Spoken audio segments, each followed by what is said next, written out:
Olá, boa noite. Meu nome é Alexandre Lauzide, eu sou o fundador da Brasil UFO Network.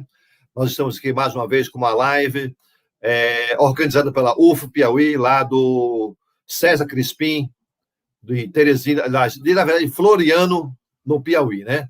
Hoje à noite nós temos a convidada Gilda Moura, né? Vou dar um pequeno resumo aqui sobre as atividades no passado de Gilda Moura, né?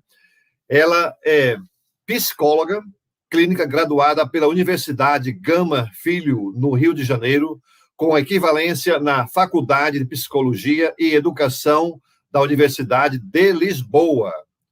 Didata dos cursos de hipnose clínica e experimental na Faculdade de Medicina da Universidade de Lisboa. Co-diretora com a Fundação Kairos da Universidade de Illinois, em Chicago, nos Estados Unidos, né? E de 6 anos sobre EAC, mapeamento cerebral, pesquisando 4 grupos no Brasil. Os resultados foram publicados em trabalhos científicos nos Estados Unidos, Portugal e agora no Brasil. Participou como palestrante na Conferência de Estudos de Abdução no MIT, ou MIT, que é Massachusetts Institute of Technology, nos Estados Unidos, em 1996. E em congressos no Brasil, Estados Unidos, Argentina, Chile e Portugal.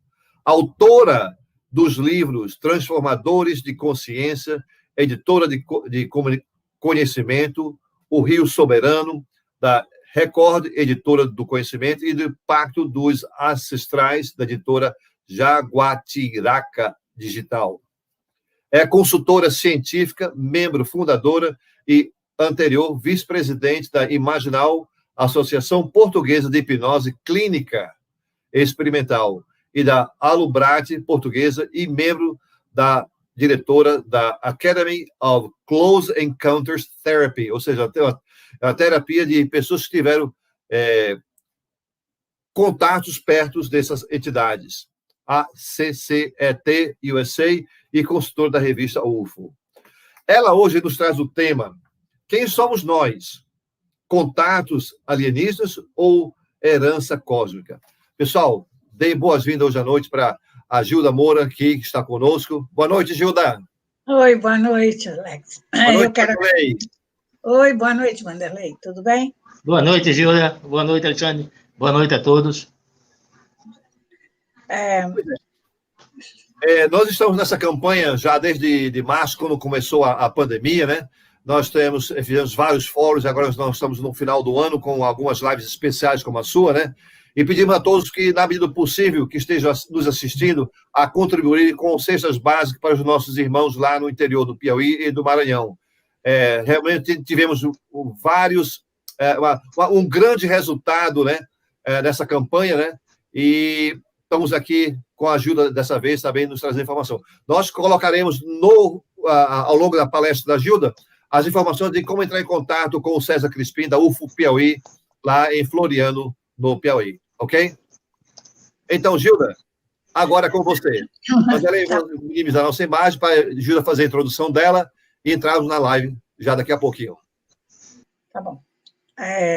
Eu quero, em primeiro lugar, agradecer ao UFO Network e ao UFO Piauí por esse convite, essa oportunidade de estar fazendo essa live com vocês, e também, o que é muitíssimo importante, podendo ajudar aí nessa campanha de cestas básicas, né? Quem puder colaborar, será muito bom.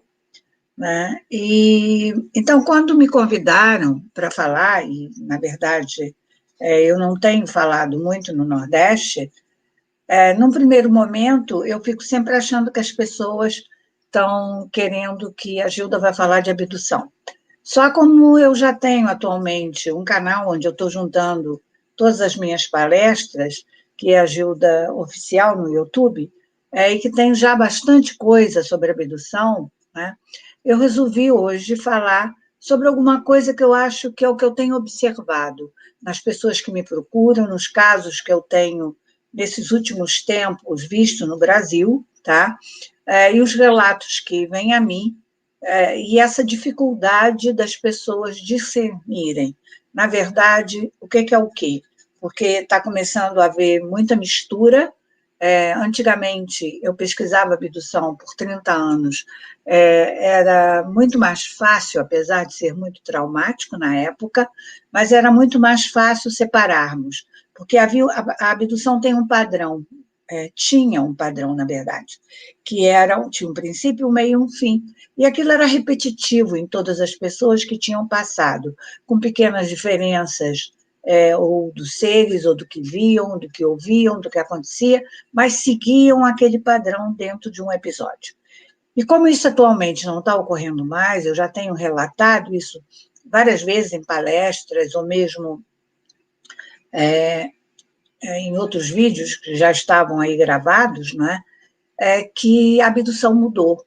Quer dizer, atualmente é muito mais um contato, é muito mais fora do corpo do que é físico. E mesmo o fenômeno atualmente é muito menos físico, né? Raramente hoje em dia você vê alguém dizer que pousou a nave, que viu seres saírem de dentro da nave, né? Então, quando nós resgatamos memórias, tá, é muito importante saber separar essas memórias, o que elas são simbólicas, o que elas são reais, porque, na verdade, uma memória nunca é um fato, ela é uma representação de um fato ocorrido que é real para a pessoa, tá? Mas ela está ali representando também a emoção da pessoa naquele momento. Então, quando nós saímos daquele padrão, a gente tem que começar a pensar um pouquinho mais, que memórias são essas? De onde elas vêm? O que eu vou fazer com isso? Você pode me ajudar? Como é que eu fui levada no sonho? Eu saí do corpo, eu fui puxada, né? Como é que nós podemos analisar o que está acontecendo nesse momento, tá? Não só no Brasil, provavelmente no mundo, tá? Com relação ao fenômeno. Quer dizer, o que mudou no fenômeno? E esse pensar, essa outra forma de olhar o fenômeno, é que eu quero que vocês me acompanhem hoje aqui nessa palestra, tá? Então, Alex, pode começar. Eu preparei um PowerPoint, que não é muito grande, mas eu acho que vai ser o suficiente para vocês mentalizarem, vocês observarem e gravarem um pouquinho mais. O que for de pergunta, vocês guardem para no final me fazerem e a gente tentar clarear o que eu estou tentando passar, tá? Através de um contato meu, tá? E através da minha pesquisa com as memórias das pessoas, tá? Durante muito tempo, na verdade, aqui no Brasil, não se via, a princípio, quando eu comecei lá atrás, não tinha gente vendo Grey, nem tinha nenhuma imagem de reptiliano, alguma coisa assim, tá? Havia uns seres muito altos, muito brancos, com uma pele parecendo de porcelana, com os olhos amendoados, tá? E que essas criaturas só eram recordadas com a pessoa hipnotizada. E eu não tinha muita ideia do que seriam esses seres. Então, e durante muito tempo, eu venho de uma formação junguiana, então eu faço muito uma interpretação simbólica do que vem nas memórias, né? Eu me perguntava se aquilo seriam memórias ancestrais, tá? Então, sobre isso, nós vamos tentar conversar um pouquinho durante essa live, e vocês anotam as perguntas, e no final a gente tenta clarear o que ficar mais confuso, tá? Então, vamos viajar um pouquinho e voltar no tempo, lá atrás. A seguinte, Alex. A Terra, há 120 milhões de anos, tá? Ela não era, os continentes não eram como são agora. Era chamada Pangeia. Havia essa ligação dos continentes. O seguinte. E nesse período, tá? Bem lá atrás, tá? Pode passar o seguinte.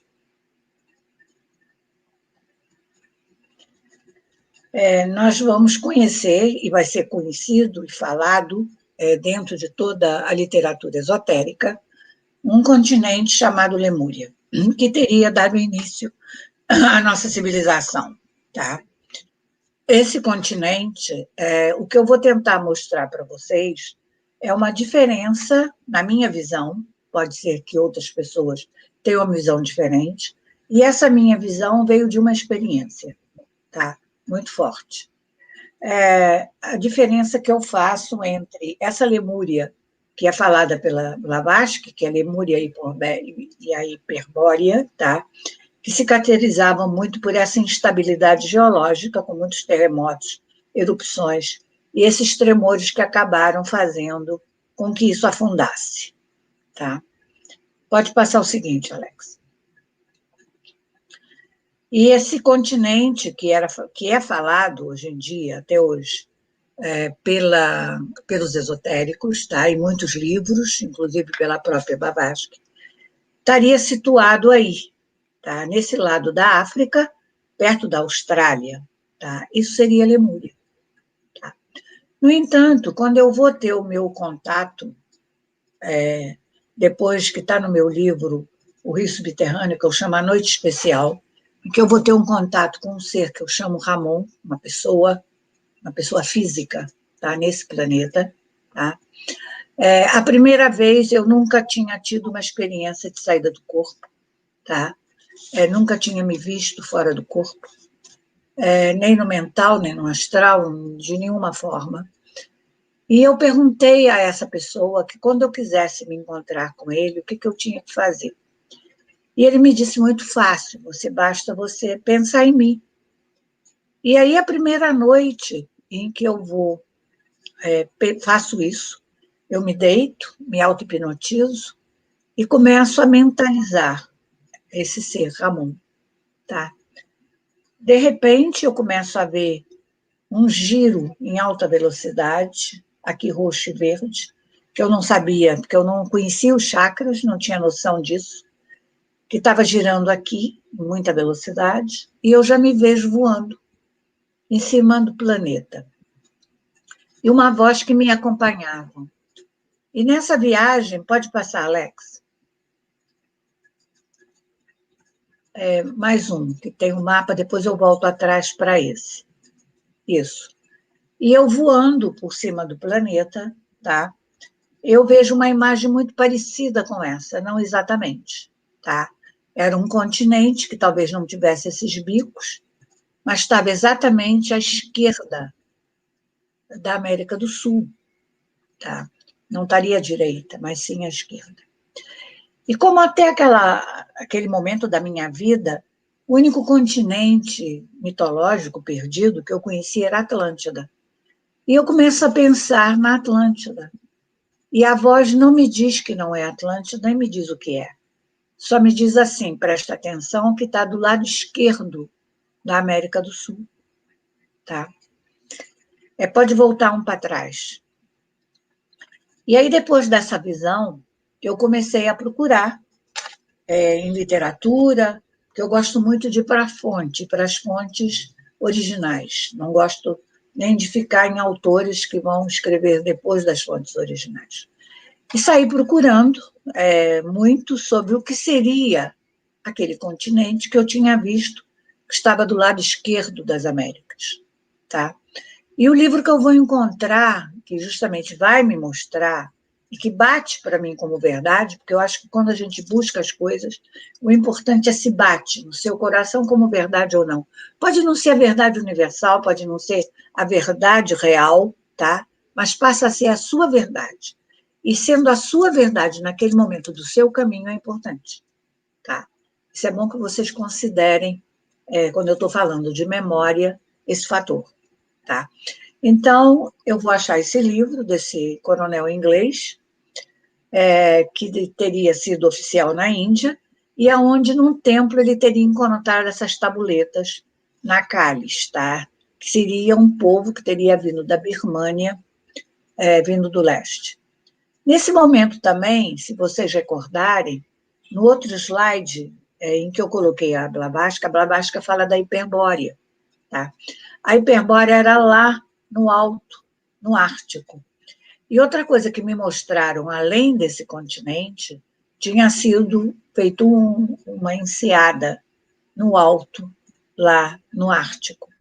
que durante muito tempo eu também não sabia, até que eu vou descobrir que, nesse livro do Coronel, que eles teriam uma parte avançada que seria Iugur, tá?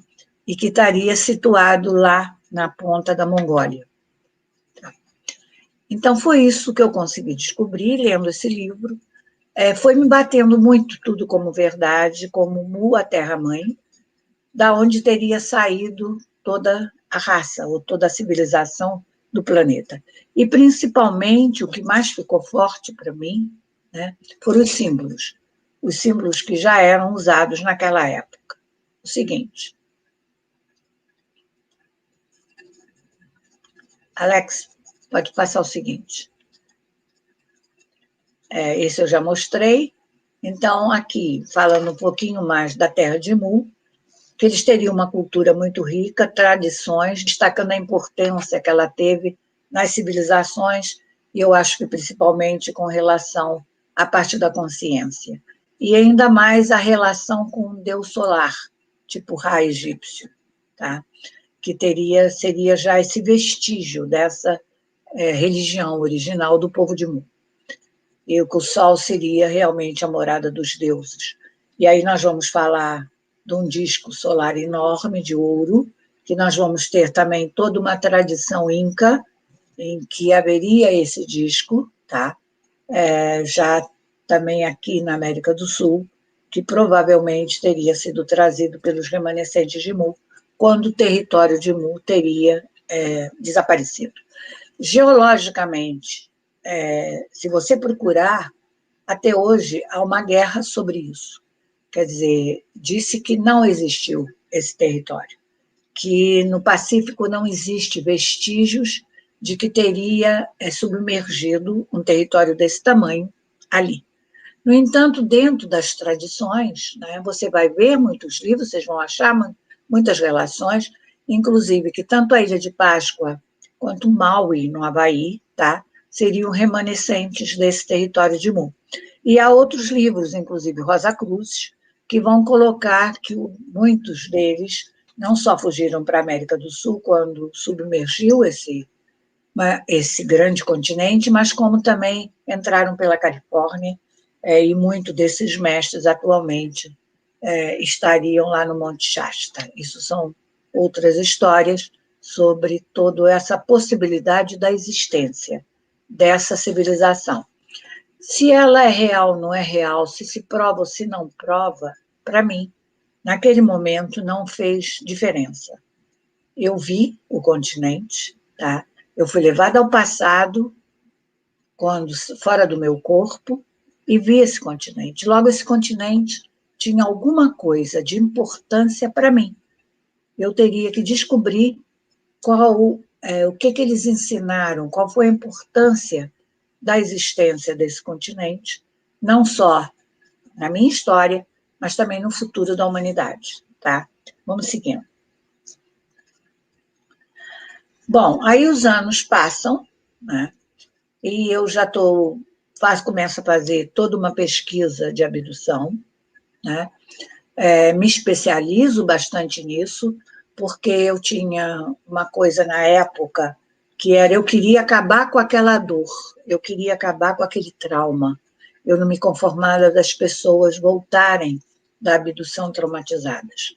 E eu, como psicóloga, muito mais do que eu nunca fui ufóloga, nunca tive um interesse tanto, e talvez eu tenha perdido muitos pormenores importantes de pesquisa, por estar muito mais interessada em ajudar a pessoa do que propriamente a fazer essa pesquisa mais minuciosa sobre o que acontecia. Bom, de qualquer maneira, passam-se os anos, eu começo a ficar especialista em abdução, vou, como o Alex citou ali no início, ao Congresso da Abdução do MIT, lá vou conhecer o Dr. John Mack, e numa vinda do Dr. John Mack ao Brasil, tá? Porque nós estávamos indo para um congresso que eu já vou passar para vocês, um congresso que estava acontecendo na Amazônia, mas antes dele ir para esse congresso, ele veio ao Rio de Janeiro e me convida para ir com ele, que estava, naquele momento, tinha acabado de acontecer, lá em Varginha, o caso de Varginha, e das meninas que teriam visto aquele ser em Varginha. E aí eu vou com ele para Varginha, e lá numa reunião entre os ufólogos, inclusive que estava presente o Edson Boaventura, Edson, vai nos dizer que se nós estávamos indo para a Amazônia, ele ia entrar em contato com Gilson Mitoso, que era ufólogo lá da Amazônia, para nos receber e nos levar nesse lugar, que nós estávamos no Congresso em Manaus, e isso estaria a 19 quilômetros, da cidade de Manaus. Tá? E quando eu chego lá em Manaus, tá, com o Dr. John Mack, já tinha o Gilson preparado para nos receber, nos recebe com flores, e vai nos levar a esse sítio de Raimundo Picanço, que eu não conhecia na época. Tá? Só que lá, isso nós estávamos em maio, se eu não me engano, e o fenômeno estava acontecendo desde fevereiro, e esse fenômeno era diário lá. Até hoje, isso não foi pesquisado, a não ser nós termos regredido o Raimundo Picanço, e muito fenômeno tem acontecido lá, inclusive depois dessa nossa ida por mais de um ano, mas, na verdade, a ufologia nunca pesquisou a fundo as causas desse fenômeno, porque que ficou tanto tempo nessa fazenda. Tá? Bom, passo o seguinte. De qualquer maneira, para mim, eu falei do meu encontro com Ramon, e esse vai ser o segundo grande marco da minha vida. Tá? Nós vamos lá, está aqui o Raimundo Picanço, aqui a televisão, entrevistando ele. Tá? Isso já vinha acontecendo antes de nós chegarmos lá. Seguinte, nós estávamos nesse congresso, tá? Tecnologias do Sagrado, no hotel em Manaus. E eu vou ao sítio do Picanço 3 vezes. A primeira, Dr. John Mack, eu e o Gilson. Depois eu com o Dr. Pierre Weil, já falecido, fundador da Universidade da Paz. E no terceiro, eu vou levar alguns dos investigadores que estavam presentes, o Dr. Norma, que fazia pesquisa comigo, o Felipe Bandeira de Mello e o próprio Gilson Mitoso. Na verdade, o que vai acontecer, que foi impactante na minha vida, é no primeira ida, que sou eu e o John, que vamos com o Gilson. Tá? Seguinte. Está aqui o slide da época, o Gilson Mitoso, o Dr. John Mack, o Picanço e eu, ainda novinha. E aqui está o Pierre Weil, eu e o Picanço também, nessa outra foto. O seguinte. Bom, a única descrição que tem do que aconteceu naquela noite, tá? Foi feita pelo Gilson para a revista UFO, que está aqui no número 51, em junho de 97. Tá? Volta um slide, Alex, por favor. O que aconteceu aqui? Nós estávamos aqui, nessa fotografia, que está o Dr. John Mack, nós estávamos fazendo a entrevista do Picanço, nós tínhamos gravadores, o Gilson tinha colocado uma câmera num tripé, tá? E não sei por que, em um determinado momento, eu tenho vontade de ir lá fora, e vou para a varanda. E quando eu vou para a varanda, eu vejo 2 estrelas, uma branca e uma vermelha em cima, branca embaixo. A esposa do Picanço me diz que era a estrela, só que quando eu olho de novo, tinha trocado. A vermelha foi para cima, a branca foi para baixo. Eu disse, bom, isso não é estrela. Eu fiquei observando, aquilo foi descendo, e lá o fenômeno é muito baixo, em cima da copa das árvores. E em pouco tempo estavam todos os pesquisadores, John Mack, todo mundo lá junto comigo na varanda, e a gente ficou observando aquela luz baixinha. Tá? O que aconteceu é que não estávamos só nós. O Picanço tinha convidado outras pessoas que já tinham chegado e que estavam na varanda do lado de fora, e um deles, que era até um português, que era de um lugar de aeronaves que tinha, um aeroclube que tinha ali perto, ele vai colocar uma luz estroboscópica na cerca desse grande gramado, era um grande campo, pasto enorme, essas luzes estavam lá atrás, ele vai colocar essas estroboscópicas. O seguinte, pode passar outro, essa outro... Ah, não, aqui... Bom, voltam para trás. Ali é só as regressões que foram feitas, né? Após esse fenômeno, que agora eu vou terminar de relatar, nós estávamos todos perto dessa cerca, tá? Vendo essas duas luzes, a branca e a vermelha, e, de repente, gente, passa um campo elétrico em cima de nós, descarrega todos os relógios, os cabelos todos se arrepiam, de todo mundo, tá? E uns minutos depois disso, a noite literalmente vira dia. A sensação é que tinha iluminado um campo de pouso, mas eu tenho isso gravado, essa noite virando dia, e que é muito comum, muitas vezes, no fenômeno ufológico, não é? E aí, depois disso, tudo se apaga, e como ali o fenômeno já vinha acontecendo desde fevereiro, eles já sabiam que acontecia de 2 em 2 horas, e que não ia acontecer mais nada até 2 horas depois.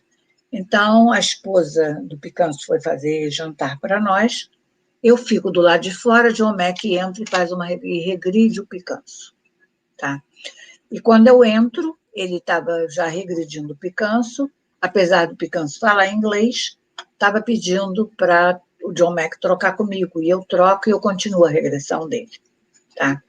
E essa regressão do Picanso é uma regressão típica de abdução, em que ele se vê levado como se fosse uma cesta, ele e a menina dele, que naquela época tinha 2 anos, tá? E ele se vê depois no hospital, não via a filha gritando feito um desesperado, foi muito traumático. E como tinha muita gente na sala, a esposa dele me pede para que eu traga ele de volta, tá? E o Picanso volta. Essa foi a primeira regressão. Eu faço uma segunda nele após o congresso, e depois eu e o Dr. John Mack vamos ser regredidos no PIA, 4 ou 5 anos depois, para ver o que nós tínhamos na nossa memória sobre esse fato. E como a do Dr. John Mack foi mais lenta, sobrou muito pouco tempo para a minha regressão, tá? Então, eu vi, mas eu percebi que eu não estava revivendo o que tinha me acontecido, tá? Depois, em Portugal, eu vou pedir ao Dr. Mário Simões para me regredir outra vez ao que tinha acontecido naquela noite. E é quando eu vou reviver e vou realmente perceber tudo que tinha me acontecido. Agora, vocês vão ver, a partir de agora, o porquê que eu estou contando essa história, tá? Que foi muito impactante na minha vida, mas que é importante para que vocês entendam o que eu penso de tudo isso, de todo esse fenômeno. O seguinte. Então, esse aqui à direita é um desenho, uma foto de um desenho que alguém já tinha feito da nave que tinha visto lá, e esse desenho é o que eu faço depois da minha regressão. Tá? Nós todos, aqui seria o campo, e uma nave desse tamanho, que teria posado, que tinha toda essa luz. Eu não vi isso. Isso estava só gravado na minha memória. O Dr. John Mack, na regressão dele, ele não consegue ver, mas ele consegue perceber uma luz enorme nos olhos dele, e consegue recordar que a noite virou dia, naquela noite. Tá? E o mais importante disso aí é que o Dr. John Mack volta com uma sensação de êxtase no peito, depois da regressão, para recordar o que tinha acontecido, e eu também. Quando vou fazer, não nessa regressão que ele me fez no PIA, mas na regressão em Portugal, eu vou voltar com essa sensação de êxtase, uma sensação de que eu vi Deus. Tá? Eu não vi Deus, mas a sensação era essa. Seguinte, esse é o ser que eu vi na regressão. Esse aqui era um outro serzinho que, desde a primeira regressão do John Mack, eu tinha visto que tinha alguém do meu lado com capacete, mas eu não consegui ver. Tá? E na segunda regressão em Portugal, eu vou ver que esse ser, que tinha essa cabeça assim parecendo uma formiga, mas era iluminado, usava um capacete transparente, era como se ele fosse o guardião da entrada da cidade, porque eu vou ser levada por uma cidade dos mestres. E nessa cidade, dentro de uma sala, vai me aparecer esse ser, com esse chapéu que tinha quase 2 metros de altura, vestido como um sacerdote. Tá? Seguinte, e o rosto era só luz. Bom, o que acontece a partir disso? Eu só tinha ouvido falar em Rei do Mundo, Melquisedeque, a nível esotérico. E eu tenho aquele meu lado muito científico que eu quero prova. Então, depois da minha regressão em Portugal, eu vou ser levada, inclusive, pelo Dr. Mário, para me dar livros na mão sobre Melquisedeque, o Rei do Mundo, toda essa conexão. E eu começo a perceber que, inclusive, o chão daquela sala na Cidade dos Mestres era preto e branco, como se fosse um lugar iniciático. E eu que já tinha uma sensação de que todo contato seria uma iniciação de massa, de alguma forma, no planeta, para abrir a nossa consciência, tá? Ali começou a ficar mais forte. Tá? E aí eu vou ter que estudar sobre Shambhala, sobre mestres, e aí que eu vou saber que, inclusive, o general Uchoa tinha tido um contato também entre um ser na nave e um mestre, sendo a mesma pessoa, tá? E eu começo a me interessar para entender isso, e até onde essa confederação, a Fraternidade Branca, ou uma confederação intergaláctica, estaria influenciando nos fenômenos que estão acontecendo. E que teria todo esse lado espiritual e iniciático, e que nas pesquisas nós poderíamos estar perdendo isso. Seguinte. E aí vou ver, num relato da Blavatsky, outra vez, tá? Que ela tinha um ser que ela via desde criança, e que ela vai nessa um dia já adulta, né? Em 1891, nessa grande exposição em Londres, tá? O seguinte. E ela vai encontrar Elmória, em carne e osso, como eu encontrei Ramon na minha história da Noite Especial, e que é Ramon que vai fazer toda a modificação da minha energia e da minha consciência, tá? Ela vai encontrar Elmória, como o general Uchoa também vai encontrar Elmória a nível físico, quando ele vê o ser Yogarim dentro da nave, tá? Seguinte. E daí eu vou tentar pesquisar, porque na minha cabeça estava muito difícil de eu entender como é que num fenômeno ufológico na Amazônia eu podia estar me encontrando com um ser, o Rei do Mundo, o Melquisedeque. Né? E aí, eu já falei que tinha essas características de iniciação e que eu vou perceber que realmente quando eu vou ler um pouco sobre o que seria esse ser Sanat Kumara, que teria vindo de Vênus, tá? Não seria da Confederação Intergaláctica, que não seriam humanos, são seres não humanos, tá?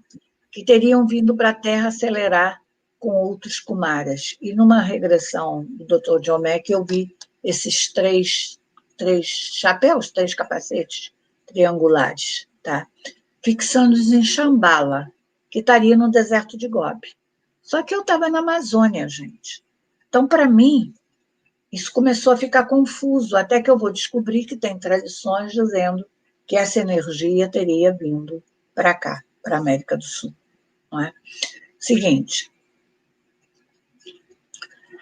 Então, aí nós vamos voltar ao que eu já descrevia de contato. Tá? Contato extraterrestre, para mim, seria já uma abertura para outra realidade. Na verdade, uma invasão do sagrado, que entraria aqui para mobilizar os nossos arquétipos. Então, seriam nesses seres transformadores de consciência que estariam nos empurrando para abrir a consciência num caminho iniciático. Tá? O que eu estou querendo dizer até aqui? Eu estou querendo dizer que o contato é real. Agora, a nossa interpretação do contato é que vai ter a ver com os nossos arquétipos, com as nossas memórias ancestrais, porque elas são mobilizadas. Então, para mim, teve esse significado. Pode ser que para outra pessoa que esteve lá junto comigo, nesse mesmo evento, não teve esse significado. Porque essas são memórias minhas ancestrais, que têm relação com o meu caminho. Porque o contato é sempre, mesmo quando você está em grupo, ele é individual. E ele é sempre um cenário armado. Tá? Então, nós temos que ter esse cuidado de não tentar sempre universalizar tudo. Agora, o mais interessante é o que acontece essa semana. Quer dizer, podem olhar para mim, está aí uma cientista falando de mestres, né? Será que eles existem? Será que essa confederação existe? E aí vem um cientista de Israel, o Haim Meshed, que quem não viu está aí em todas as mídias e jornais do mundo inteiro, declarar que já existe um contato da América do Norte, de Israel, há muito tempo, e que existe uma confederação intergaláctica, e que estaria em contato com os humanos. Ele é uma pessoa séria, da defesa militar. Não sei se é verdade o que ele diz, mas, de qualquer maneira, no meu caso, é sincrônico e muito interessante. Não é? A possibilidade da existência de uma confederação que seria a organizadora ou a que orquestra tudo o que nos acontece em fenômenos aqui no planeta, sejam eles quais forem. Seguinte. E aqui eu só vou colocar rapidinho para vocês, porque não era a minha área, agora que eu lido com os contatados, eu sempre pesquisei abdução, e a abdução só tem 4 seres, geralmente. São os altos brancos, são os reptilianos, são os insectoides, tá? E os greys. Tá? Essa outra tipologia toda é de contato, né? Que seriam greys baixos, greys altos, reptilianos, draconianos, sirianos de Sírios e Anunnakis. Isso é do Michael Salla, gente, não é meu. O seguinte, e teria a mais benevolente, o slide seguinte, que seria um grupo que colaboraria com a gente, que seriam telosianos, lirianos, veganos, pleidianos, nórdicos, rigelianos, Procyones, Andrômenos, sirianos de Sirius A, Humitas, Alfa Centauri, Arturianos e Vênus. E aí que vem o meu questionamento. Quando a gente vê ou se encontra num contato com um desses, tá? Que estão dentro dessa descrição dos contatados, tá? Na verdade, é um holograma? É uma projeção? Eu que vou interpretá-lo como pleidiano, ou ele vai me dizer que ele é pleidiano, tá? Ou é uma interpretação pela minha vivência anterior, pela minha ancestralidade, tá? Eu acho que cada encontro tem a ver com a tua energia, com a tua frequência, com a tua ancestralidade, tá? E tem que estar atenta a isso quando você traduz o que você viveu, tá? O seguinte. Então, por quê? Porque nós estamos chegando no momento do planeta que, com todos os conhecimentos e toda a expansão da consciência nossa, nós vamos ter que começar essa parte que eu mais gosto atualmente, aprender a viver multidimensionalmente, porque a realidade se expande junto com a expansão da nossa consciência. Então, nós temos que aprender a ser galácticos, deixar de ser só humanos. O Dr. Léo Springo, há muito tempo atrás, que foi quem começou toda essa pesquisa de contatado, porque ele começou a fazer as reuniões do Rock Mountain de contatos, tá? Ele já dizia, esses seres estão aqui para nos ensinar, para nos transformar em cidadãos humanos, cidadãos cósmicos ou galácticos, né? Mas como vamos cultivar esse conhecimento galáctico e os inserimentos e os ensinamentos que as inteligências não humanas transferem através de informações no cérebro como download telepático, gente? Isso é o que eu mais escuto atualmente. Recebi um pacote de informação. Esse pacote é rápido, telepático, tá? Tem acontecido, inclusive, com cientistas. O cientista que fundou a organização Free nos Estados Unidos, ele recebeu um download desse tipo. Eu estou fundando um instituto, que é esse que está a logomarca ali em cima, o Instituto Gilda Moura. Eu não queria fazer instituto, mas eu recebi um download veloz em vídeo, em 10 minutos, para montar esse instituto. Então, isso vem acontecendo com toda essa... a nossa abertura de consciência está nos proporcionando isso. Então, nós temos que começar a aprender com essa expansão. e não nos assustar, como eu tenho escutado atualmente, as pessoas muito assustadas. Tem que aprender a lidar com isso, porque é a sua consciência que está expandindo, é a sua verdade, é a sua experiência, a experiência real. A experiência é física, mesmo fora do corpo, ela tem uma porcentagem que é física, que você sente, tá? Agora, a interpretação que você vai dar ao que você viveu, ao que você percebeu, aí vai depender dos seus arquétipos, da sua ancestralidade. Seguinte. E por que isso? Eu aqui coloquei poucos slides desse livro que nem é novo, Prisma de Lira, que é de uma contatada, tá? E que ela vai mostrar isso nesses 2 quadrados bastante interessantes. Você tem uma fonte, que é o Uno, e você está conectada a tua energia a essa fonte, pode chamar de mônada. Em outras tradições, há muitas tradições e muitos nomes para as mesmas coisas, tá? E você vai se fractar, você vai ser dividido em outras partes, tá? Seguinte. E é importante ter em conta que, mesmo sendo parte do todo que se fragmentaram, cada consciência retém a lembrança de todos os níveis de densidade, mesmo que inconscientemente. Mas tem uma parte desse conhecimento que fica esquecido, que é o que nos acontece.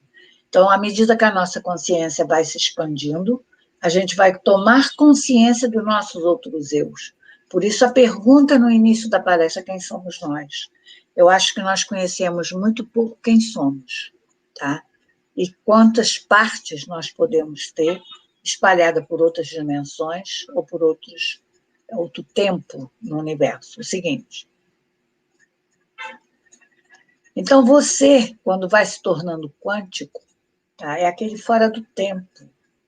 Esse aspecto para você acertar possibilidades nesse fluxo temporal, tá? Sem passado, presente e futuro, tudo com eterno presente.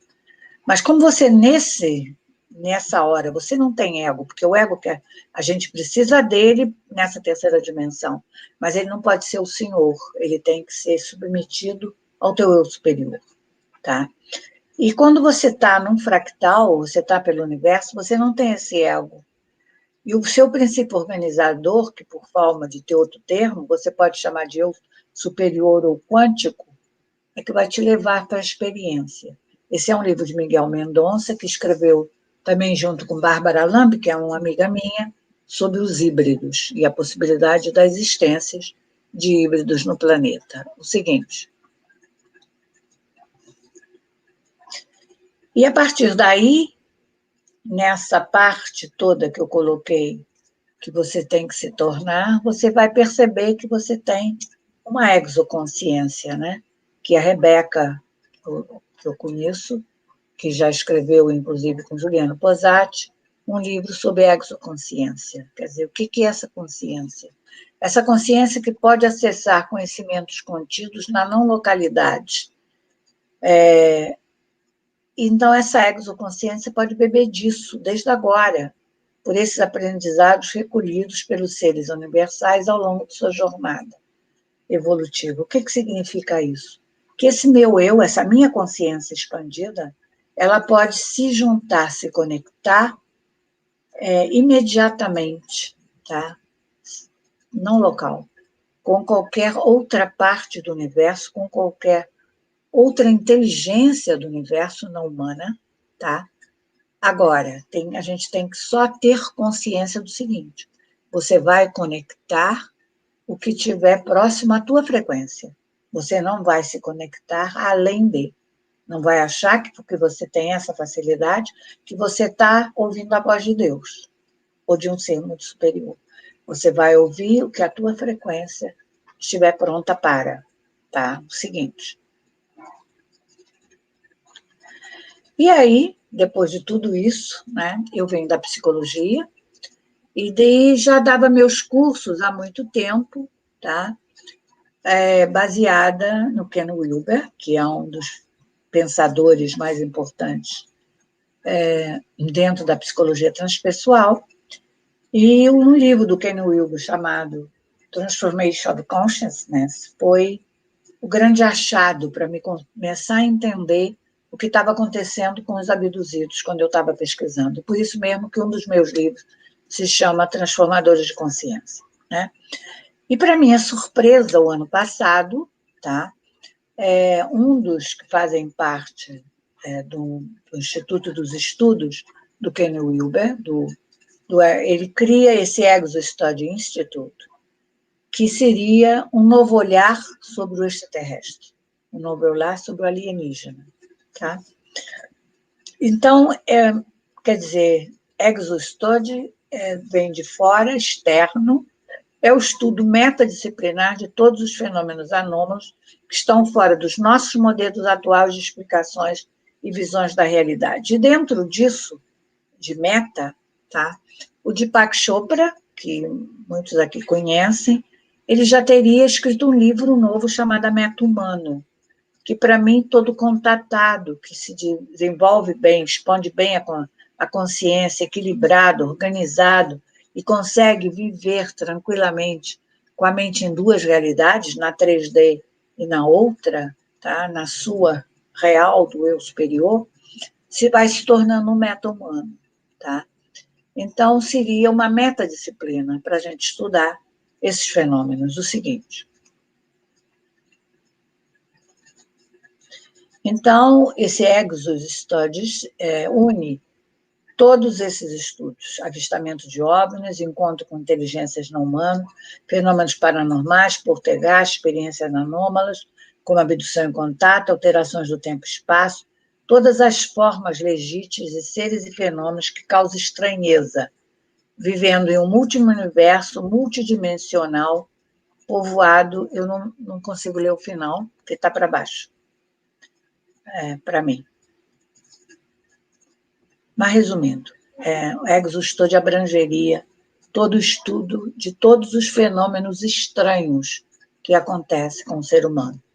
E, gente, hoje em dia, que as pessoas têm mais abertura para isso e menos medo de serem chamados de loucos, tá? As pessoas falam um pouco mais do que acontece com elas, tá? Isso está acontecendo no mundo inteiro, né?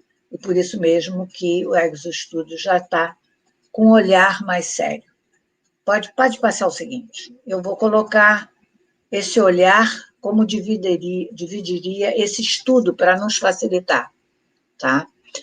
Teria essas 3 áreas principais, o cultivo da consciência multidimensional, que é para facilitar a percepção consciente da realidade maior de multiversos invisíveis, dos quais estamos inseridos. A gente não vê, mas eles estão aí. O desenvolvimento de uma humanidade centrada e conectada à galáxia, através da exploração da dinâmica cultural que torna esse assunto tão tabu hoje em dia. Tá?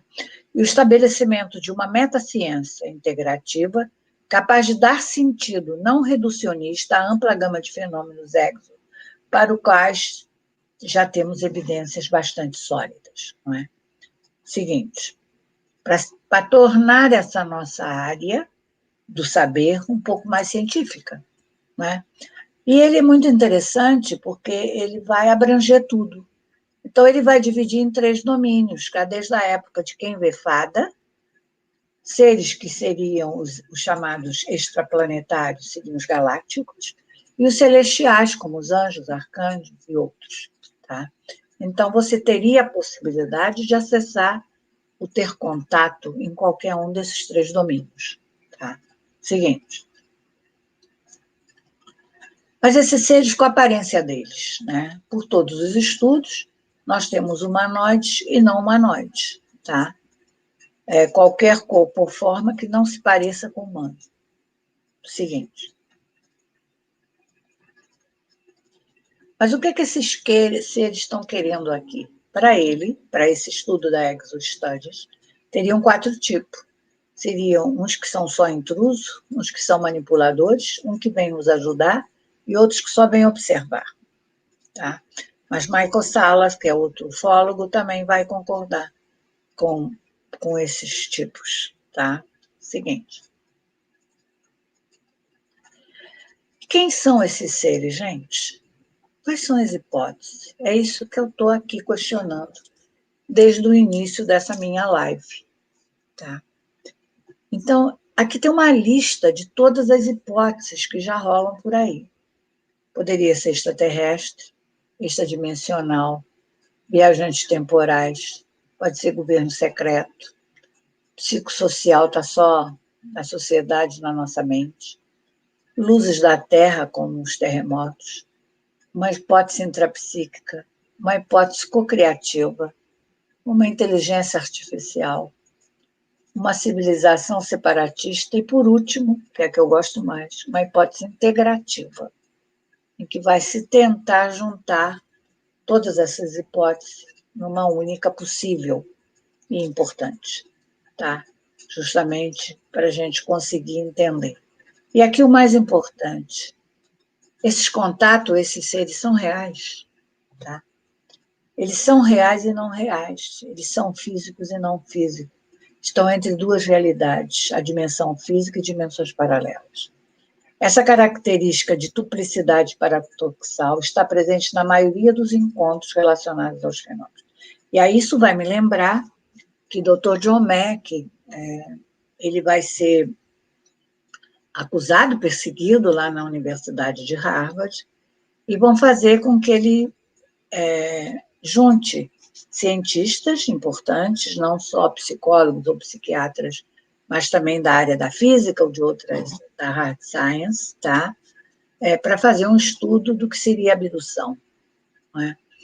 Então, foi feito um encontro na Divinity School de Harvard, onde eu apresentei o meu trabalho das ondas cerebrais dos contatados e abduzidos, que foi a única pesquisa que foi apresentada nesse encontro, tá? Em Harvard, tá? E foi um encontro fechado, que nós nunca pudemos divulgar quem estava presente ou a discussão toda, apesar de que eles catalogaram tudo que foi dito, que foi discutido, que foi muito importante. Tinha a presença também de 8 abduzidos pesquisados pelo Dr. John Mack. E a conclusão maior era isso, que o fenômeno se passava em 2 mundos, se passava em 2 realidades, na física e na não física. E que essa não física seria como uma realidade imaginal. Ela é semifísica, ela é menos densa que a nossa, mas ainda é física, tá? Então, agora, nos Exo-Studies, uma coisa atual, do ano passado, tá? Nós vamos voltar a esse mesmo questionamento. E Dr. John Mack, no final dessa reunião, uma das coisas que ele colocou, e que é muito importante, que a nossa ciência, naquela época, não teria como investigar um fenômeno que se passava nesses 2 mundos. Inclusive, um deles era de frequência, de energia, tá?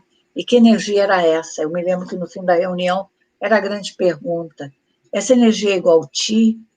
Essa energia, que energia é essa? Energia nossa, do nosso ser físico?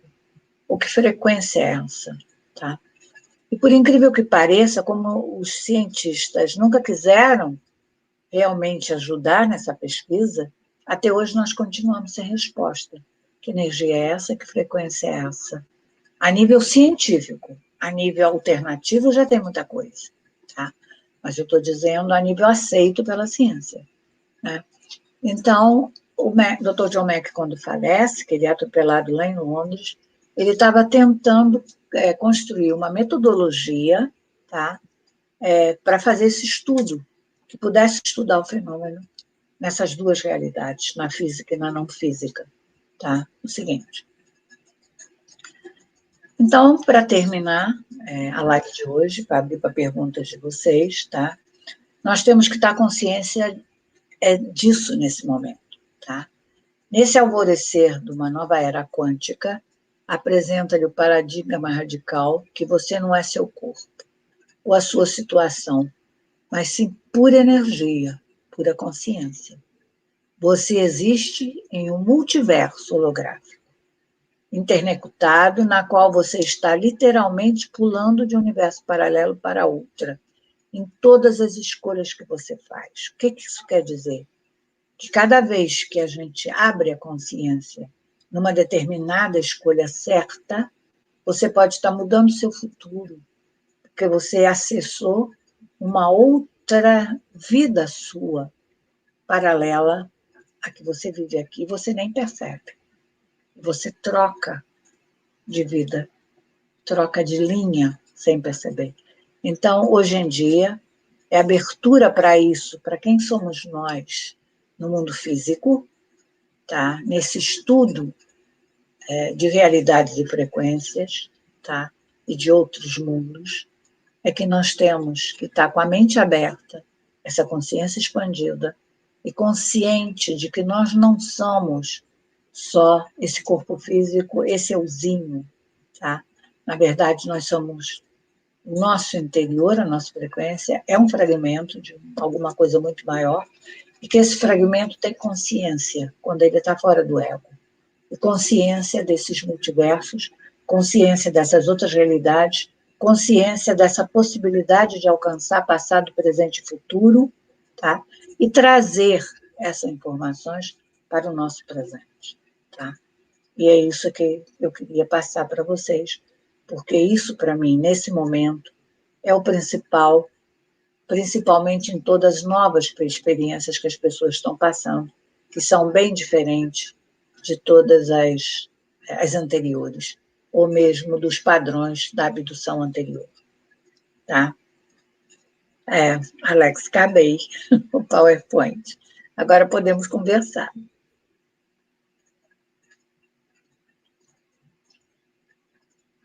Eu só espero ter conseguido passar para vocês o que eu queria, dentro da minha visão, nesse momento, tá? Para ajudar as pessoas cada vez mais a se entender e a entender os fenômenos. Tá?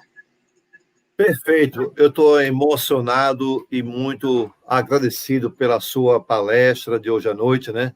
Porque Obrigada. Realmente foi dinâmica, tem tudo a ver com a espiritualidade e a ufologia, né? Realmente Isso. muito, muito bom mesmo. E agora nós vamos entrar aqui com as perguntas, né? Com o Vanderlei. Olá, Vanderlei, boa noite. Oi, novamente. Vanderlei, boa noite mais uma vez a todos. Eu vou passar aqui embaixo as informações de como entrar em contato com o César Crispim para a doação das cestas básicas para os nossos irmãos lá no interior do Piauí e do Maranhão, né, que estão realmente extremamente muito necessitados pela sua ajuda. Vanderlei, vamos lá às perguntas enquanto eu passo aqui a informação. Bem, eu vou começar com uma pergunta, não é uma pergunta, é uma solicitação, de Maria José. Ela pergunta como é que ela faz para ver o vídeo que se transformou noite em dia. Não tenho esse vídeo. Não. Nós não temos vídeo do que nos aconteceu. O fenômeno foi muito rápido, de repente, e nós não registramos o fenômeno. Nós só temos a vivência do fenômeno, mas não temos o registro. Perfeito. Mas o que eu quero dizer para ela é que mesmo na Operação Prato, tinha um relato do coronel em que ele dizia que na hora que a nave estava em cima deles, a noite virou dia. Ele também viu isso na Amazônia. Tem muitos relatos que quando as naves estão próximas, a noite vira dia. Tá? Perfeito. A Denise Mendes pede para a senhora falar sobre monolitos. Não sei o que é. De monólitos, que estão, inclusive, aparecendo nos desertos, que apareceu em outros países. Eu tenho visto, mas eu não sei o que é, e acho que já tem muita especulação sobre isso. Eu já vi canalizações dizendo o que são esses monolitos por aí, tá? Já colocando como seriam para acertar a frequência do planeta, pelo que vai acontecer agora em dezembro. Eu leio tudo, tá? Agora eu fico esperando a resposta concreta da ciência para saber o que é. Tá? Essa é a minha visão. Interessante é que no filme Odisseia no Espaço, 2001, se eu não estou enganado, existia exatamente uma imagem de um monolito onde tinha vários macacos, né? Ou seres ainda Não, mas não aqui, desenvolvidos isolados, né? E estão fazendo exatamente essa referência do retorno. Tá, se eu for pensar em monolito, quer dizer, na figura dele, que já antigamente, nas civilizações antigas, você encontra, tá? E eu tenho, inclusive, uma experiência com, como é que chama? Um monolito, mas daqueles da época celta ou anterior aos celtas, não é? Que tem os cromlechs. E eu tenho, então existia um desses de pedra, enorme, muito parecido com esses, tá? Mas era de pedra, antigo, que tinha quebrado, e o prefeito, isso é lá em Portugal, e o prefeito da cidade tinha mandado colar ele. E eu nem sabia até onde uma energia poderia continuar boa com colado. E eu fui com uma amiga minha, que é uma pintora portuguesa, Filipa Lobato, nós fomos lá e colocamos a mão para ver e fechamos os olhos e recebemos uma carga energética muito forte. Então, eu acho que eles todos têm essa função de frequência, de energia. Agora, esses que estão colocando, eu ainda não sei se a função é essa. Perfeito. A data, essa é interessante. A data 21 de dezembro representa algum marco no momento cósmico que estamos atravessando? Olha, eu tenho lido muita coisa sobre 21 de dezembro, tá? Gilda, não me concentrei para ver se para mim tem algum sentido, se realmente tem alguma coisa, algum marco, alguma coisa importante que vai acontecer, ou bom ou mal para o planeta, ou se vai haver alguma mudança ou não.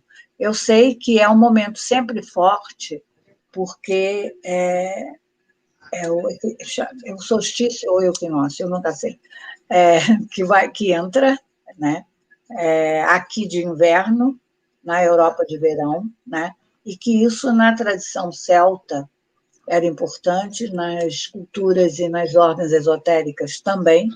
Para mim, é sempre uma mudança frequencial da pessoa, tá? Mas esse específico, 21 de dezembro, que estão anunciando agora, eu não sei. Tá? Há muita coisa rolando na internet, mas eu não sei o que é fake e o que é real. Inclusive, eles fazem uma comparação sobre, e falam, né? E fazem uma visão sobre a estrela de Belém. Que diz que ela vai aparecer outra vez, né? Exatamente. Né? Em Mur, como eram seus habitantes? Aonde? O que foi? Não entendi a pergunta. Em Mur, como eram os seus habitantes? Olha, eu não sei direito, não tem essa informação no livro, tá? Eu já vi em regressão. Se você for pegar a Blavatsky, ou pegar essa parte teosófica, você vai dizer que eles eram, não sei se terceira ou quarta raça, uma coisa assim, e que eles teriam um inconsciente mais ativo do que nós. Eles viveriam muito mais pelo inconsciente do que com o nosso consciente, que isso estaria se formando depois. Na minha intuição, eu não vejo assim. Na minha intuição, eu vejo seres tipo nós, tipo humanos, bonitos, com os cabelos longos, compridos, escuros, andavam com umas roupas brancas longas, tá? Eram muito claros, e parece que teria alguma parte que teria alguns da raça vermelha. Isso é a minha intuição, não sei se isso é verdade. Tá. Tem alguma relação com Mu, Atlântida e Lemúria? O que eu coloquei, costumam colocar Lemúria e Mu como a mesma coisa, tá? Quase todas as livros, filosofias, todos falam como Mu e Lemúria a mesma coisa. Como eu vim de uma formação com um ufólogo que já faleceu, Rafael Durá, o Rafael costumava nos ensinar e ele sempre colocava muito claro, nunca confunda Mu com Lemúria. Porque talvez Lemúria que estivesse dentro disso que falam de terceira raça ou lá do que for, e não Mu. Mu era uma civilização muito avançada. E a civilização que deu origem à raça humana no planeta, né? Inclusive, tem tabuinhas também ligadas a Mu, lá nos maias. Tá? A Confederação Galáctica. Agora, a Atlântida seria posterior a Mu. Tá? Agora, dentro do esoterismo, de muita coisa que rola por aí, eles colocam que teve uma guerra entre Mu e Atlântida, né? Eu não sei se é verdade, a nível intuitivo até pode ser, mas eu vejo a Atlântida como muito mais avanço tecnológico e menos espiritual, e Mu como um avanço mais espiritual. Na Confederação Galáctica, qual seria o seu objetivo principal? Muitos dizem que existe uma confederação que é para defender a Terra de outros extraterrestres que querem o mal dos terráqueos. Qual realmente é a razão de existir uma confederação galáctica junto à Terra? Eu vejo duas confederações. Eu vejo uma confederação que é de humanos ascendidos, tá? E vejo uma confederação intergaláctica, que seriam desses seres mais espiritualizados, mais ligados a Sírius e Vênus, tá? E que eles seriam o comando do universo, ou controle do universo, nosso conhecido. Não quer dizer que é do universo inteiro, tá? Pelo menos dessa parte nossa da Terra, ligada aos seres que estariam ligados a nós. Então, esse controle estaria na Confederação Intergaláctica. Ok. Nesse mesmo E caminho... seriam, que eu esqueci de colocar, que não seriam humanos, tá? Esses seres não são humanos. Mas eles seriam de forma humanoides? Eles seriam humanoides, sim, teriam forma humana, mas não são humanos. Quer dizer, não são terráqueos. Então, se não sair de forma, não são terráqueos. Certo. Existe uma guerra, nesse momento, travada com a Confederação? Não, eu acho que existe uma guerra aqui, porque eu acho que, bem ou mal, essa dualidade está aqui no planeta, não fora daqui. A senhora falou de Vênus. Qual é a forma dos seres de Vênus? Olha, eu não sei, quer dizer, existe aquele desenho que foi do Siracusa, não é? Acho que é do Siracusa, que é um dos contatados antigos, tá? Que teve o contato com Vênus, que até tem uma figura que ele está assim, com uma roupa colorida, que não é agarrada. Agora, eu tive uma experiência na Serra da Beleza, tá? Na noite que eu dormi, que eu fui lá, e que eu fui acordada de madrugada, aos solavancos na cama. E quando eu sentei, tinham dois seres de mais de 3 metros de altura no meu quarto. Eu nunca vi nada no meu quarto, só para clarear. Nunca. Na minha vida inteira. Foi a primeira vez. Tá? Não sei se era holograma, porque não se mexeram nem se falaram, mas que teria esse uniforme que depois eu pesquisando, cheguei à conclusão que eram de Vênus. Que rola na internet, os seres de Vênus seriam louros, com aquele uniforme. O que eu vi não era, ele tinha o cabelo castanho, e uma pele bonita, um homem bonito, era um casal, mas tinha esse macacão feito de Vênus, era um macacão vermelho, com um cinturão e bota. E agora, o que se diz é que em Vênus que estaria, e Vênus tem passagem por Órion, tá? Que estaria o centro da Confederação.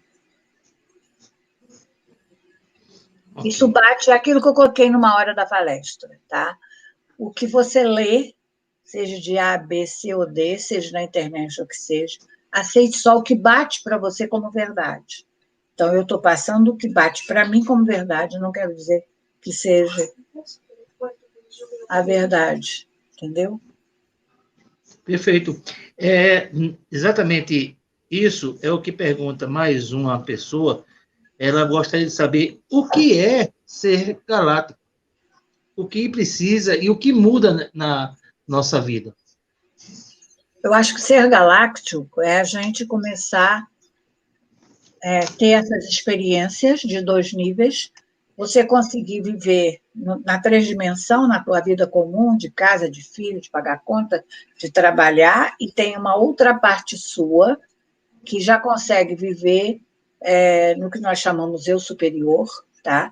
Com essa consciência mais ligada a outras consciências, a outras verdades, a outros níveis de frequência, tá?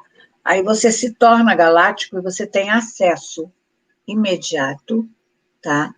A outras consciências ou a outras realidades. Nós participamos ao mesmo tempo de muitos universos. Isso. Nós teríamos aquilo, como eu coloquei os fragmentos, tá?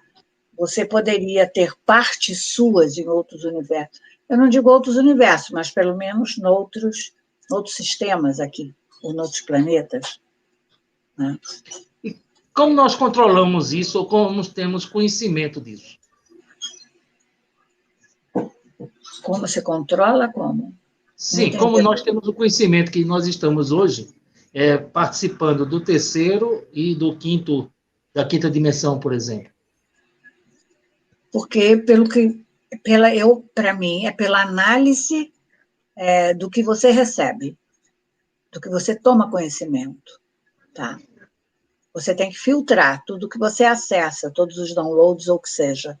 Então, por essa qualidade da tua energia, pela qualidade do que você acessa, você começa a perceber aonde a sua consciência está alcançando ou não, se está indo além ou não do teu universo aqui, dessa realidade. O Reinaldo de Abreu, ele pergunta, a senhora conhece os contatos, ou o contato de Mônica Medeiros com Sheliana falando sobre um trabalho espiritual? Conheço. Conheço, sou amiga da Mônica. E como ele se relacionaria com o momento galáctico? Eu vejo assim, eu acho que cada pessoa, tá? Você tem uma missão, você tem um trabalho a fazer aqui, de acordo com a tua frequência e a evolução da sua consciência, tá? Então, a Mônica faz o trabalho dela com aquela frequência da Sheliana, que provavelmente deve ser até uma possibilidade dela em outras dimensões, e ela está fazendo o trabalho que ela se propôs ou que ela veio fazer, tá? Dentro daquela realidade. Agora, a sua realidade, se você sintoniza com aquela, é porque aquela frequência ou aquela realidade também é a sua. Se você sintoniza com um outro que canaliza outra coisa, ou que tem outro tipo de experiência, ou é outro mestre, tá? A escolha é sua. Então, eu acho que dentro da frequência que ela veio trabalhar, ela está fazendo um bom trabalho, dentro da linha dela. Mas não necessariamente só por aquela linha que você vai ser galáctico, que você vai ter contato. Aquele é um tipo de contato, mas não necessariamente todos os contatos, ou todo o conhecimento, ou toda a sabedoria extraterrestre é aquela.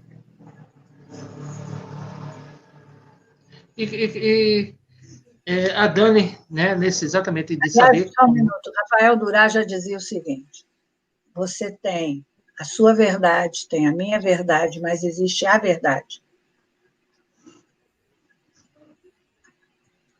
A Dani, ela pergunta das pessoas que são abduzidas, quais são esses sintomas dos abduzidos contatados?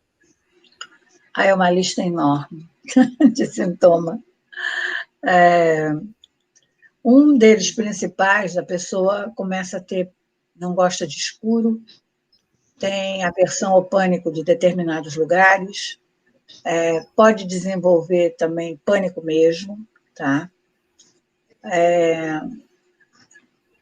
Tem medo de muita coisa, principalmente lugares que possa lembrar ou filmes que possam recordar a abdução, tá? Desenvolve telepatia, desenvolve habilidades paranormais, interfere em eletrônicos, desenvolve também abertura para ver espírito, saída do corpo. Tem uma lista grande. Tremores pelo corpo, frequência no corpo, às vezes a mente muito acelerada. Eu só dei alguns, porque são muitos. Posso até passar para vocês depois, se quiser. Tá? A lista toda. Eu tenho as últimas 3 perguntas. A Terra está em transição de uma realidade multi-universo nesse momento, ou ela é multi-universo? Eu acho que ela está numa transição de aumento de frequência. Ela vai mudar a frequência. E os contatados têm esse papel de ajudar a essa mudança de frequência do planeta Terra. Eu acho que ela vai mudar para uma frequência mais alta. E isso, na realidade, o que é que significa? Ela estaria nesse processo, né? Sim, mas qual seria o objetivo dessa mudança?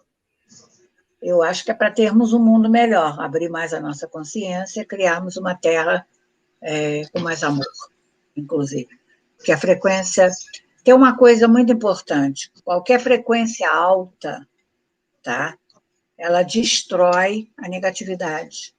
Então, se você muda a frequência para uma frequência mais alta, você vai acabar com a negatividade, você vai criar uma Terra melhor, concorda?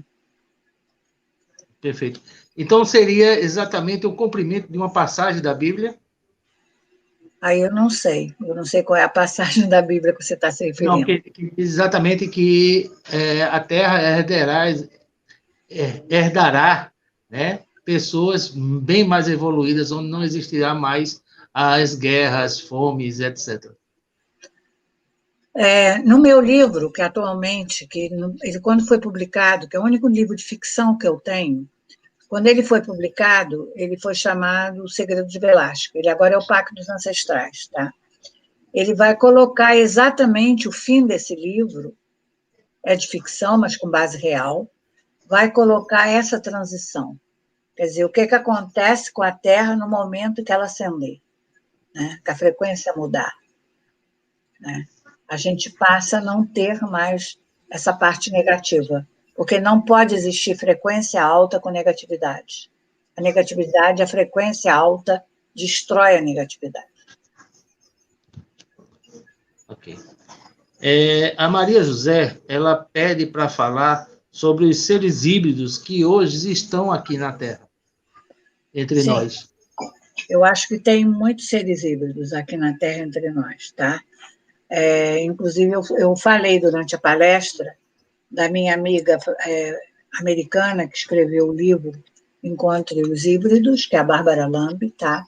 Em que ela vai colocar o relato de 9 híbridos lá, em que ela coloca que esses híbridos todos, o importante na hibridização, que teria de vários níveis, você pode ser, inclusive até o pesquisador David Jacob também coloca isso, o híbrido, você pode ter uma hibridização pequena, você pode ter uma hibridização maior.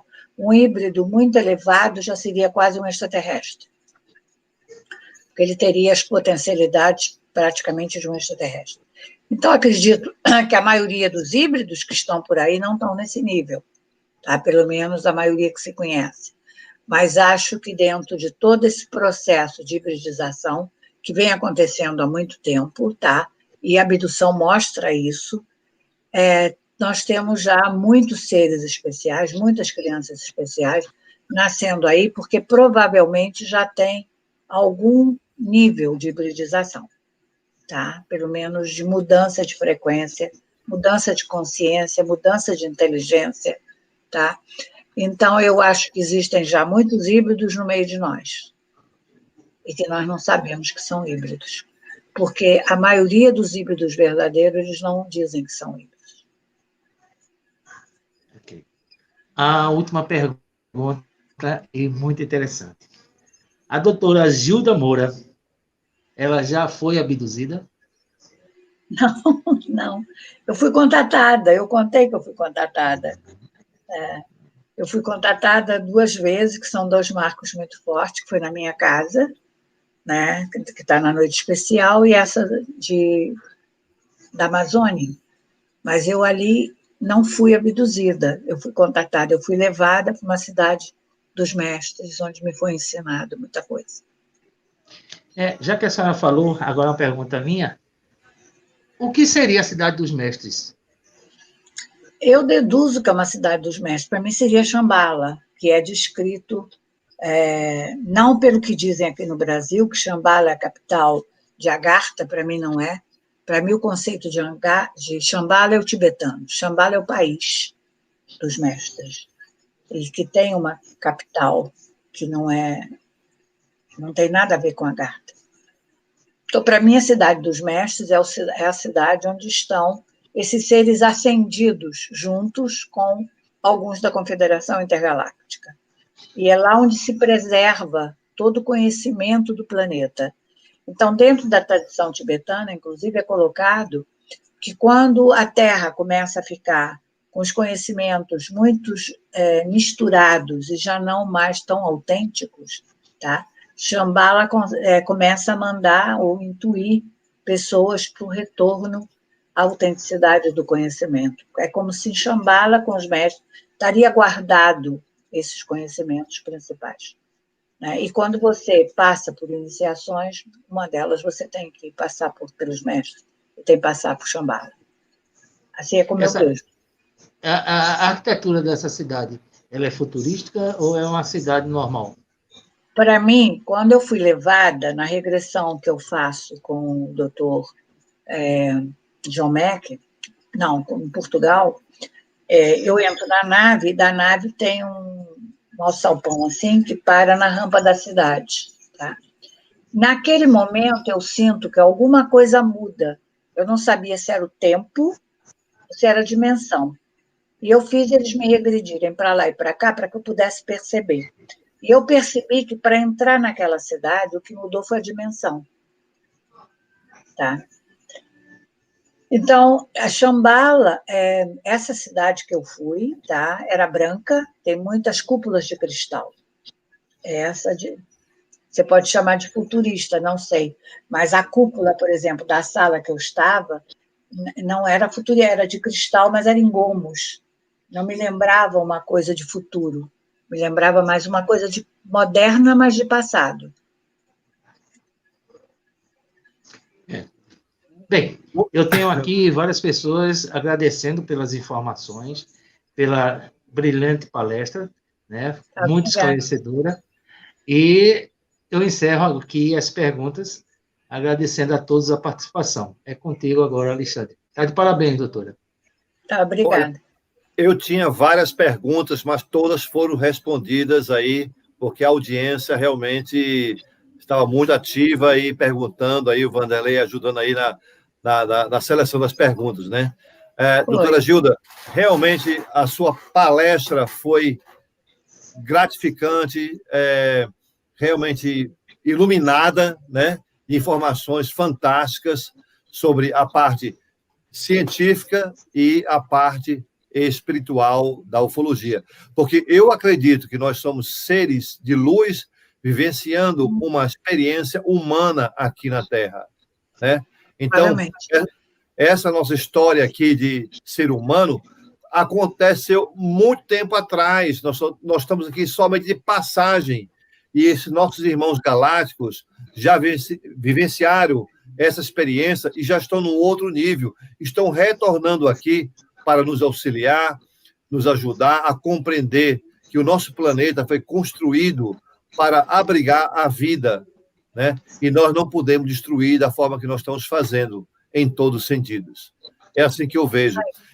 E quando eu fui contatado, eu até posso dizer assim, contatado, tudo mudou em mim. Minha percepção...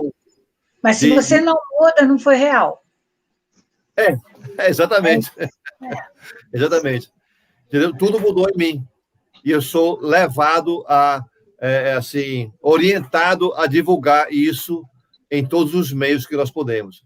Eu quero agradecer ao César Crispim pela oportunidade aqui de ter nos convidado de participar desse esforço aí, na condição de trazer a ufologia e a espiritualidade juntos, né, para a compreensão de todos, né, e também a oportunidade de ajudar o próximo aí, que esse pessoal aí no interior do Piauí, lá do Maranhão, estão precisando muito da nossa ajuda, né?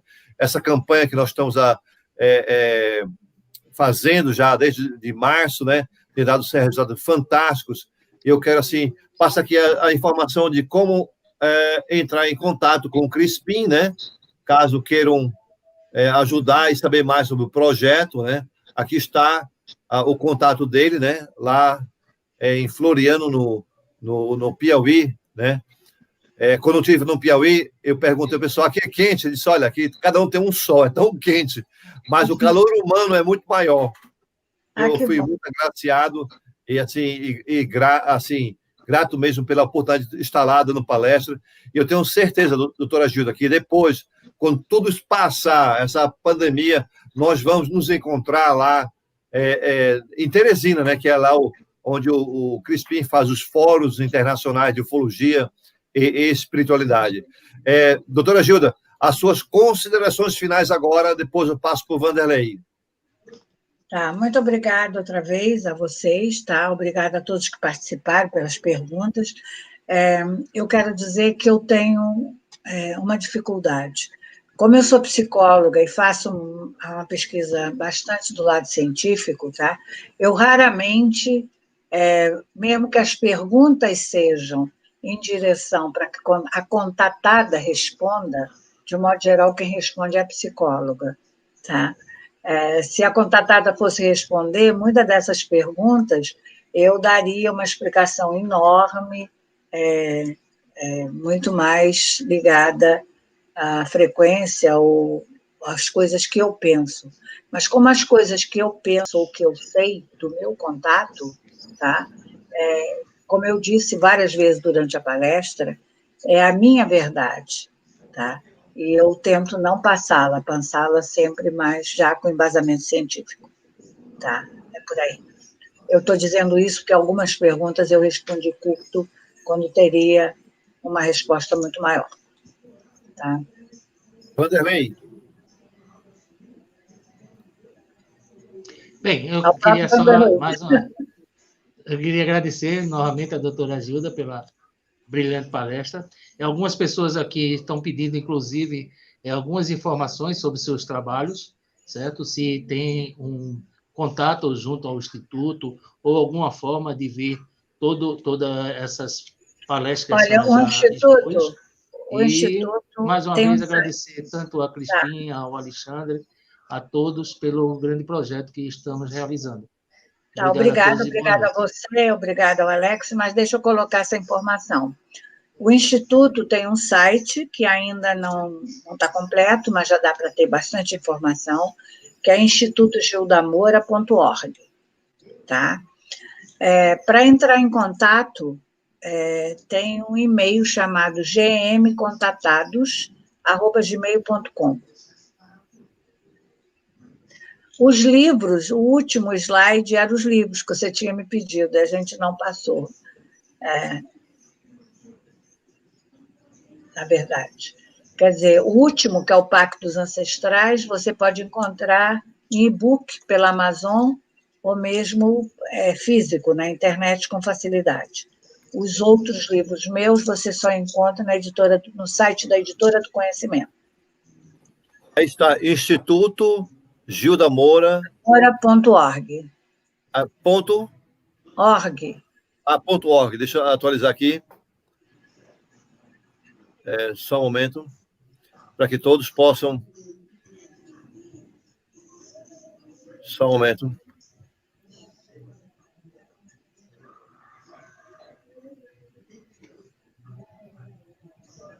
Quando a gente faz ao vivo, é punk, viu? Deixa eu ver se eu consigo atualizar aqui a informação.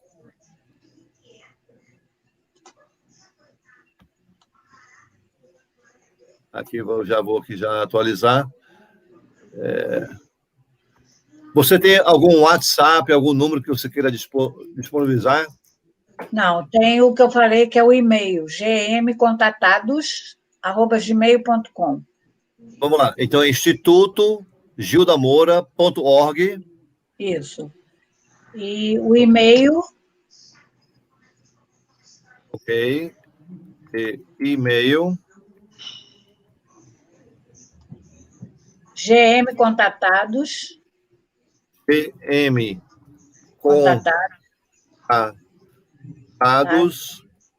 @gmail.com. @gmail.com.